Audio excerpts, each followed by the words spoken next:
মধু নিয়ে বলছি, তিনটে হয়ে গেছে, এটা বোধহয় চতুর্থ পর্ব চলছে, চতুর্থ ভাগ মধু। আর বিশ্লেষণ প্রথম দিকে যাব না, মধু নিয়ে আমরা শেষটা পরে এতে বলেছি।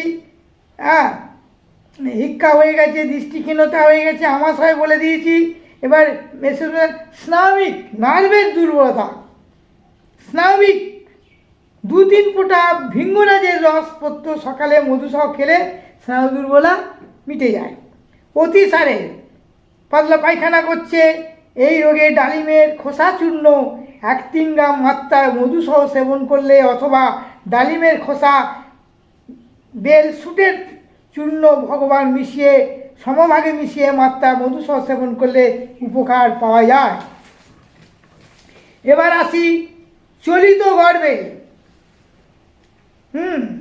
প্রায় গর্ভস্রাব হয়ে গেলে মেয়েরা ডালিমের পাতা বাটা, সাদা চন্দন ঘষা, মধু একত্র মিশিয়ে দধির সঙ্গে আলোড়ন করলে পূর্ব খেলেই কাজ করে। এটা ভাগবতের দৃঢ়মতে পাওয়া যায়। তবে চন্দনকাঠ নিয়ে বলবো, চন্দনকাঠ বাজারে পাওয়া যায় না খাঁটি। যদিও চন্দনকাঠ নিয়ে যখন বলবো, চন্দন গাছ নিয়ে তাতে জানতে পারবেন। যাই কিনুন, খাঁটি জিনিসের সাথে মেশাবেন, সাইড এফেক্ট বা পার্শ্ব প্রতিক্রিয়া হয়ে যেতে পারে। গলগণ্ডে ঘি দিয়ে অপরাজিতা গাছের মূল 5-6 গ্রাম শিলে পিষে অল্প মধু মিশিয়ে খেলে গলগণ্ড হয়। গলগণ্ড রোগ এর হচ্ছে যেটাকে বলা হয় আমাদের নুনেতে থাকে আয়োডিন জাতীয় যে রোগ আসে, গলগণ্ড গলায় ফুলে যায়, সেই রোগে মধু উপকারী। তার অনুপান হচ্ছে অপরাজিতা গাছের শিকড় 5-6 গ্রাম শিলে বেটে অল্প মধু মিশিয়ে খেলে, তাহলে গলগণ্ড রোগ গলা।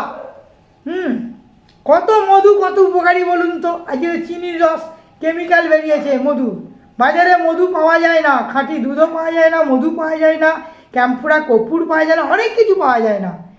যখন এই বিষয়ে বলবো কিভাবে খাঁটি চিনবেন, এই মধুতেই বলবে খাঁটি মধু চিনবেন কি করে, সেটাও আজকে বলবো। এই দিয়ে অপরাজিত মূল স্বর যারা কণ্ঠস্বর ভালো করতে চায় এবং যারা গান বাজনা করে কণ্ঠস্বর, তাদের পক্ষে মধু খুব উপকারী। কণ্ঠস্বরের কথা বলার জন্য গরম ঠান্ডা লেগে সর্বঙ্গলে বয়রা চূর্ণ, বয়রা আমলকি, বয়রা ত্রিফলা আছে, হরিতকি, এখানে কিন্তু বয়রের কথা বলা হচ্ছে। বয়রা চূর্ণ করে একটু মধু মিশিয়ে চেটে খেতে হয়, সেখানে ভালো কণ্ঠস্বর বলা হয়। তাছাড়া মধু ঘিয়ে ভেজে ব্রাহ্মী শাক বা ব্রাহ্মী শাকও খাওয়া যায়, কণ্ঠস্বর ভালো করে। হুপিং কাশিতে এই রোগ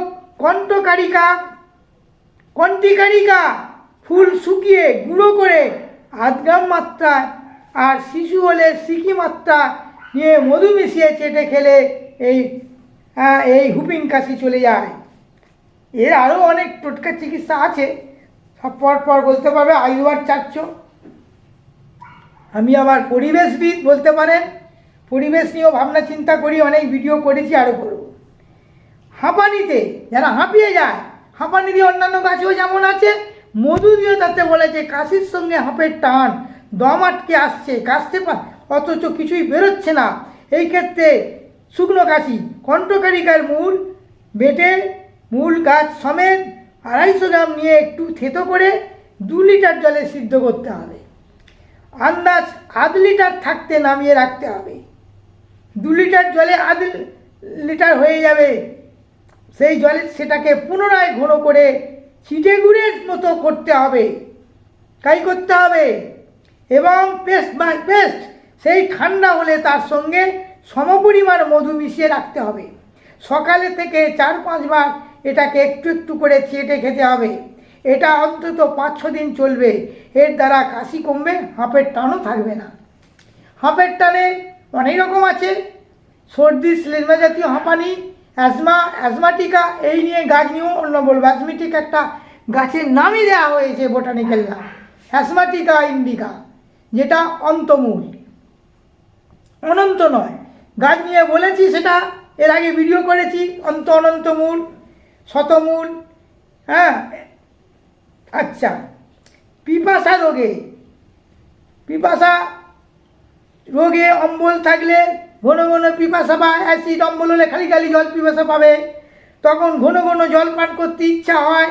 এই অবস্থায় লবঙ্গ চূর্ণ 1-4 গ্রাম মাত্রায় 2-4 ফোঁটা মধুর সঙ্গে মিশিয়ে সকালে বিকালে চেটে খেলে এটা চলে যাবে। কৃমি রোগ, অগ্নাশয় বিকার, সেই জন্য রস্য শোথের বিকার, এই দুটি বিকারের ফলে কৃমির জন্ম হয়। সেটার লক্ষণ হলো পেটের উপর অংশটা মোচড়ায়, ব্যথা হয়। সাধারণত 2 থেকে 7-8 বছর বয়সে ছেলে মেয়েদেরই হয়। এদের মুখ দিয়ে জল ওঠে না, প্রায় যখন তখন পেটে ব্যথা হয়। এক্ষেত্রে চিরতাপূর্ণ 250 মিলিগ্রাম থেকে 500 মিলিগ্রাম পর্যন্ত বয়স অনুপাতে মাত্রা অল্প মধু মিশিয়ে খাওয়ালে কৃমি সেরে যায়, ব্যথাও সারে তার সাথে। ডায়াবেটিস বা বহুমূত্র রোগে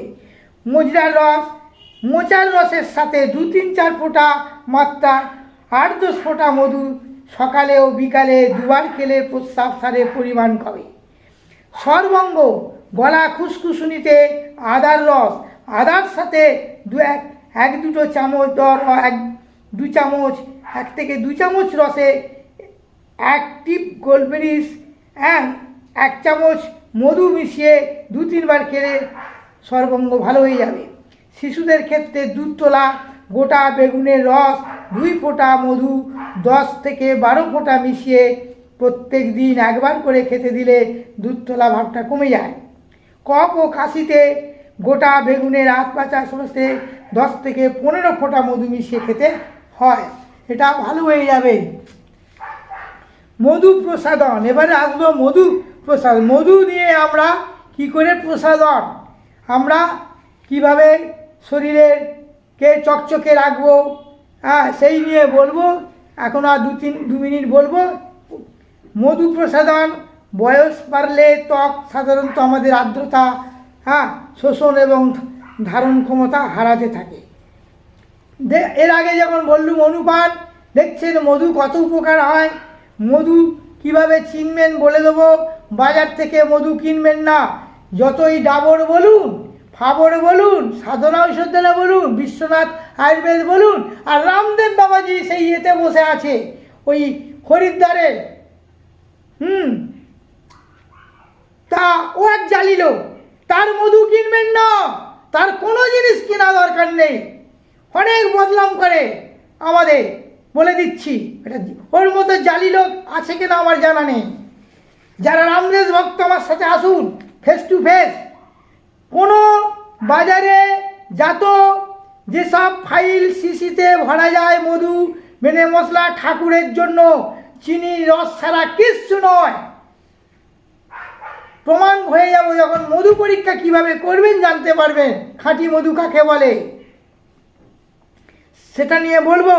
তাহলে প্রসাদনে যে মধু ক্ষমতা আমাদের প্রসাদন সামগ্রী হিসাবে গণ্য হতে পেরেছে, তার মূলে রয়েছে কিন্তু সঞ্চার ক্ষমতা।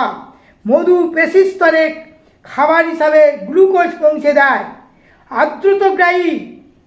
আর্দ্রতাগ্রাহী গুণাগুণের জন্য তা ত্বক নিঃসৃত রস শুষে নেয়।